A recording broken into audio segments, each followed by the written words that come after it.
আসসালামু আলাইকুম। আগামীকাল কুরবানির ঈদ, যেটা বলা হয় বকরি ঈদ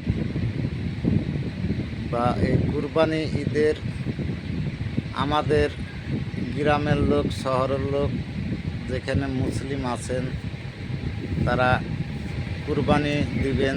কেউ গরু কুরবানি দিবেন, কেউ ছাগল কুরবানি দিবেন। তো আপনারা কেউ কুরবানি রাস্তাঘাটে করবেন না, আপন জায়গাতে কুরবানি করবেন। মাংস দিতে আত্মীয় স্বজনের বাড়ি যাবেন, কেউ মোটর সাইকেলে যাবেন, কেউ সাইকেলে যাবেন, কেউ টোটোতে যাবেন। তবে আপনারা রাস্তাঘাটে খুব ঠান্ডা মাথায় চলাফেরা করবেন, কারণ কাল বছরকার দিনের আপনার কিছু একটা দুর্ঘটনা ঘটে যায় বা কোনো একটা অ্যাক্সিডেন্ট ঘটে যায়, তাহলে আপনাকেও ভালো লাগবে না, আপনার আত্মীয় স্বজনকে ভালো লাগবে না, বা আপনার গ্রামবাসীকেও ভালো লাগবে না, সবাইকে খারাপ লাগবে।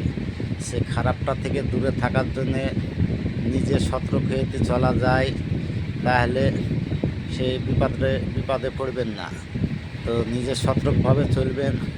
আপনারা যারা মোটর সাইকেল নিয়ে বাড়াবেন, রাস্তাতে যাবেন, অবশ্যই হেলমেট নেবেন, গাড়ি আস্তে চালাবেন।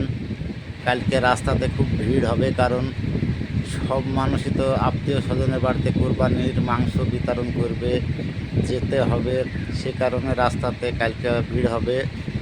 আর এই কুরবানি ঈদটা প্রতি বছর আমাদের একবার করে আসে, বা খুশির ঈদ বা খুশির দিন, ধর্মীয় দিন। তো আপনারা কেউ এই ধর্মীয় দিনে বা খুশির দিনে কেউ বিপদে পড়বেন না, কেউ রাস্তাঘাটে অ্যাক্সিডেন্ট করবেন না। মাথা ঠান্ডা রেখেতে সবাই চলেন, তাহলে বিপদগুলো রাস্তাতে আসবে না। তাহলে ঠান্ডাভাবে চলাফেরা করলে সব কাজই সাফল্য হওয়া যায়। সে কারণে আপনাদেরকে আমি বলছি, আপনারা কেউ রাস্তাঘাটে জোরে গাড়ি চালাবেন না, আপন নিয়ম মেনে গাড়ি চালাবেন। মাংস নিয়ে যাবেন রাস্তাঘাটে, ব্যাগের মধ্যে মাংস নেবেন বা কালো ক্যারিতে মাংস নেবেন, মানে মাংসতে ধুলো বালু যেন না পড়ে বা মাংস যেন দেখতে না পায়। সাদা ক্যারি ব্যবহার করবেন না, কালো ক্যারিতে মাংস নেবেন, তাহলে কেউ মাংসটা দেখতে পাবে না। মাংস রাস্তায় দিতে যে কোনো জায়গায় গল্প গুজব কেউ করবেন না। আপন আত্মীয় স্বজনের বাড়িতে মাংস দিবেন, তারপরে আত্মীয় স্বজনের সঙ্গে যা গল্প করবেন, তারপরে আর এক আত্মীয়র বাড়িতে চলে যাবেন। ওইভাবেই চলাফেরা করবেন। কোনো চায়ের দোকানে মাংস নিয়ে চা খাবেন বা গল্প করবেন, এটা করবেন না। তো বন্ধুরা, ঠান্ডা মাথায় চলেন।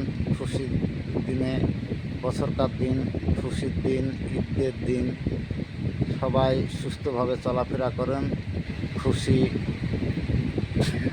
খুশি অনুভব করেন।